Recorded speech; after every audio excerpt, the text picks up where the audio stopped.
کہ تم بے شک قید با مشقت دے لو، کتنا ہی ظلم ڈھالو، ہم ہنس ہنس کے کھیل سہ لیں گے، تم جو کچھ تمہارے اختیار میں ہے تم اپنے تمام اختیارات آزما کے دیکھ لو، لیکن مجال ہے جو ہم حرف شکایت کریں، مجال ہے کہ ہم ایک ظالم حکمران کے آگے اپنا سر جھکائیں، مجال ہے جو ہم ظلم کے سامنے اپنا سر جھکائیں، ہم ہنس ہنس کے تمہارے تمام جبر کو سہ لیں گے، اور جو تمہاری خواہش ہے کہ ہمیں کمزور کرنا، جو تمہاری خواہش ہے ہمیں توڑنا، جو تمہاری خواہش ہے ہمیں ہرانا، وہ ہم کبھی بھی پوری ہونے نہیں دیں گے۔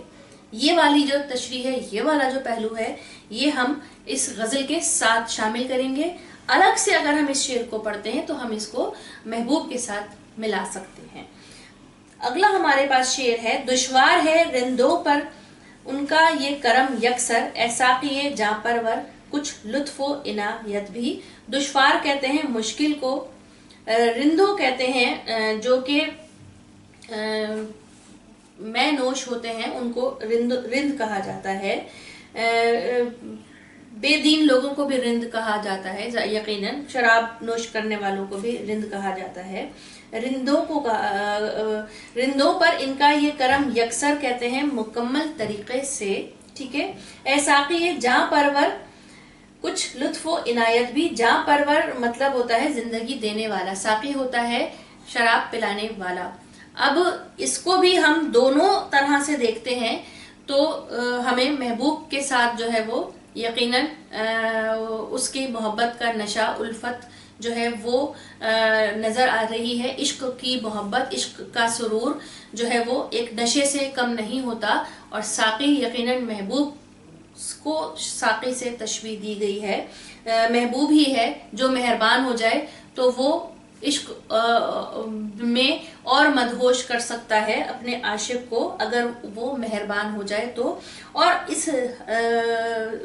غزل کے ساتھ اس شعر کو اگر ہم دیکھتے ہیں تو پھر ہم وہی بات کرتے ہیں کہ حسرت کیونکہ اسیری میں ہے اس وقت، اور وہ جو بھی شعر کہیں گے ان کا جو خیال ہے وہ اسی ماحول سے اور اسی ان کی جو جنگ ہے اس سے ہی مطابقت رکھے گا۔ پچھلے دو اشعار کے بعد جو یہ والا شعر ہے، یہ بھی انگریز کو مخاطب کر کے ہی یہ بات کہی جا رہی ہے کہ کیونکہ وہ بے دین لوگ ہیں، ان کے ہاتھ میں اختیار آ گیا ہے، وہ شراب نوش ہیں، وہ ان لوگوں کو جو کہ کھلے عام ان کا ساتھ دے رہے ہیں، غلط کاموں میں ان کا ساتھ دے رہے ہیں، ظلم میں ان کا ساتھ دے رہے ہیں، ان پہ اور مہربان ہو رہے ہیں، اور ہم جو حق کی بات کرتے ہیں ہمیں اسیری میں ڈال دیا ہے، ہمیں ہمارے حقوق نہیں دیے جا رہے ہیں۔ تو وہ یہ کہتے ہیں کہ ہم پہ مہربانی کرنے کے بجائے وہ ان پہ مہربان ہیں کہ جو ان کے ساتھ مل کے ہمارے ہی دشمن بنے ہوئے ہیں، ہمارا ہی حق مارنے کے لیے بیٹھے ہوئے ہیں۔ یہ تمام راستہ جو ہے وہ دشوار ہے، رندوں کو دشوار ہے ہم پہ کرم کرنا، وہ کبھی بھی نہیں بدلیں گے اپنی اس خصلت سے، وہ کبھی بھی نہیں بدلیں گے اپنی اس عادت سے، اگر کہ وہ بدل بھی جائیں تو ہمیں ان سے کوئی کسی قسم کی بھلے کی امید نہیں ہے۔ اس کے بعد ہمارے پاس اگلا شعر ہے اس کا، عشاق کے دل نازک اس شوق کی خو نازک، نازک اسی رشتے سے ہے کار محبت بھی۔ اب یہاں پہ عشاق کہتے ہیں، عاشق کی جمع ہے عشاق، شوق کی خو نازک، خو کہتے ہیں ادا کو، شوق یعنی محبوب کی ادا جو ہے وہ بھی نازک ہے، عاشق کا دل بھی نازک ہے، نازک اسی رشتے سے ہے کار محبت بھی۔ اب یہاں پہ عشق اور محبوب دونوں نازک احساسات کے مالک ہوتے ہیں، عاشق کا دل بھی نازک ہے، تو لہٰذا یہاں پہ یہ اپنے اس محبوب کے جو نازک دل ہے اس کی طرف اشارہ ہے۔ یہ جو ہے شعر بقیہ غزل کے اشعار سے مختلف ہے، ہم اس کو اسی مختلف انداز سے اس کے پہلو کو دیکھتے ہیں، لیکن کہیں تھوڑا بہت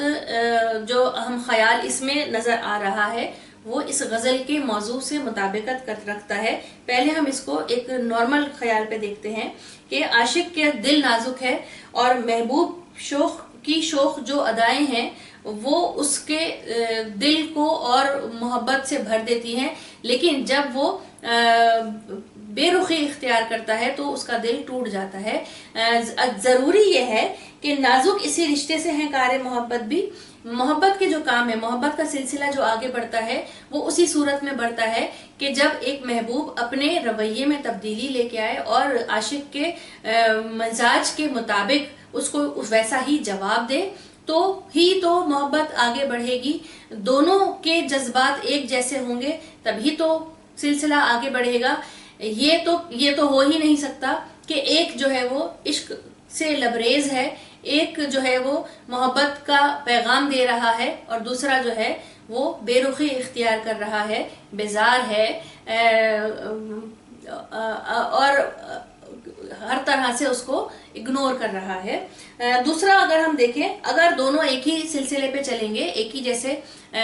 جذبات کے ساتھ چلیں گے تبھی تو، اور طریقہ بھی یہی ہے، رواج بھی یہی ہے، تبھی تو محبت کا سلسلہ کار محبت آگے بڑھیں گے۔ اور اگر یہ دیکھیں، اس شاخ کے دل نازک، اس شوق کی خون نازک، اس شاخ جو ہے وہ عاشق کی جمع ہے، اور اس شاخ کون ہے؟ اگر دیکھیے بڑا مشکل جو ہے وہ شعر ہے اس غزل میں، ہم جو اس کو شامل کر رہے ہیں، اس غزل کے موضوع پہ جو شامل کر رہے ہیں، ورنہ غزل کا مزاج ہوتا ہے کہ الگ بالکل شعر ہو، لیکن ہم اس کو شامل کریں گے۔ تو شاخ کے دل نازک کا مطلب یہ ہوا کہ جو تحریک آزادی کے رہنما ہیں، کارکن ہیں، وہ عاشق ہیں۔ عاشق کی جمع ہو گئی عشاق، ان کے نازک دل ہیں۔ کس چیز ان کی محبوب چیز کیا ہے؟ محبوب کی خون نازک، ان کی محبوب چیز ہے آزادی، ان کی محبوب چیز ہے ان کا الگ وطن، ان کی محبوب چیز ہے وہ وطن حاصل کرنا، ٹھیک ہے؟ تو وہ اس راستے پہ چل رہے ہیں، عاشقوں کی جماعت میں لوگ شامل ہوتے جا رہے ہیں کیونکہ ان کا محبوب ان کا وطن ہے۔ اب جب عاشق اور وطن ان کو مل جائے، اب بیچ میں جو سختی، بیچ میں جو تکلیف حائل ہو رہی ہے، بیچ میں جو ستم آ رہے ہیں، وہ اس حکمران کے ہیں جو عاشق اور محبوب کو ملنے نہیں دے رہا۔ اب اگر یہ دونوں مل جائیں تبھی تو کار محبت آگے بڑھے گی، تبھی تو محبوب خوش ہوگا، تبھی تو عاشق خوش ہوگا۔ تو یہ جو تحریک آزادی کا جو یہ ایک کارواں ہے، یہ سفر پہ تو چل پڑا ہے، اس کو اس کے محبوب سے ملنا ہے اور یہ اس محبوب کو پا کر ہی دم لے گا، لہٰذا اس کے راستے میں کی تمام رکاوٹوں کو یہ الانگتا ہوا، یہ روندتا ہوا اپنے محبوب کو ضرور پالے گا، اور پھر کار محبت، اور پھر جب عاشق اور محبوب کا ملاپ ہوگا تبھی تو کار محبت چلیں گے۔ کوشش کی ہے کہ یہ والا شعر اس پہلو میں بھی فٹ ہو جائے، سمجھ آ جائے آپ کو، باقی جو آپ کو بہتر لگے آپ اس کو وہی والی تشریح پک کیجیے گا۔ ہر چند ہے دل شیدا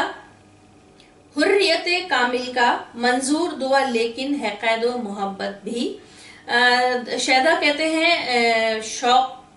شوقین کو، دیوانہ عشق جو کہ عشق میں ڈوبا ہوا ہوتا ہے۔ حریت کامل کہتے ہیں آزادی اور خود مختاری، مکمل طور پر کامل ہوتا ہے مکمل آزادی اور خود مختاری کا شوقین، ٹھیک ہے؟ منظور دعا لیکن ہے قید و محبت بھی، منظور کہتے ہیں پانے کو، چاہنے کو، خواہش جو ہوتی ہے وہ۔ اب یہاں پہ یہ کہتے ہیں کہ ہر چند ہے دل شیدا حریت کامل کا، ہمیں آزادی اور مختاری چاہیے، ہمارا دل تو وہی چاہتا ہے، وہی مانگتا ہے، ہمیں منظور ہے اس راہ میں چلنے کے لیے، اس آزادی کو پانے کے لیے، ایک تو کیا کئی لوگوں کو اپنی جانیں دینے کا یا قید و بند میں اپنے آپ کو قید کروا کے آزادی کی خواہش دل میں رکھنا، ہمیں ہر چیز منظور ہے، لیکن ہمارا جو مقصد ہے، ہماری جو منزل ہے وہ ہمیں پانی ہے۔ راہ میں کتنی ہی گردنیں کٹیں، راہ میں کتنے ہی لوگ اپنی جانوں کا نذرانہ دیں، لیکن ایک وقت تو آئے گا کہ ہم اپنے پڑاؤ پہ ضرور پہنچیں گے. کتنے ہی لوگوں کو اٹھا کے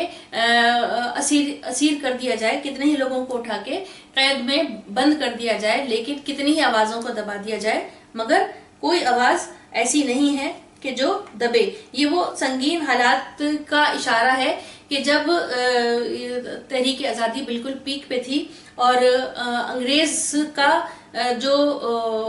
انگریز کی جو پاور تھی وہ کم ہوتی جا رہی تھی, اس کی گرپ کم ہوتی جا رہی تھی. اس جنون کے آگے, اس آزادی کے جنون کے آگے, ان متوالوں کے آگے, لہٰذا وہ اس گرپ کو واپس پانے کے لیے وہ اپنی طرف سے کوشش کر رہے تھے, مظالم ڈھا رہے تھے, لوگوں کو بے جا قید کر رہے تھے تاکہ جو لوگ باہر ہیں ان کی یونٹی کم ہو, ان کی جو پاور ہے وہ کم ہو, ان کی تعداد کم ہو, ان کو مار رہے تھے, ان کی گردنیں اڑا رہے تھے. اسی کے جواب میں یہ ایک باغیانہ شعر انہوں نے اس دور کی حکومت کے سامنے پیش کیا کہ کچھ بھی کر لو لیکن جو ہماری خواہش ہے, جو ہماری محبوب چیز ہے وہ ہمیں لینی ہی ہے. ٹھیک ہے, یہاں پہ یہ جو غزل ہے اس کو آپ اسی طرح سے اسی ٹاپک کے ساتھ لکھیے گا, اس کی تشریح لکھیے گا. حسرت کا جو غزل 1 اور غزل 2 ہے سیکنڈ ایئر کے طلباء کے لیے, وہ آپ کے پاس اب آ چکی ہے, اس کو کمپلیٹ کر لیجئے. اگلے لیکچر کا انتظار کیجئے. اب ہمیں اجازت دیجئے. اللہ حافظ.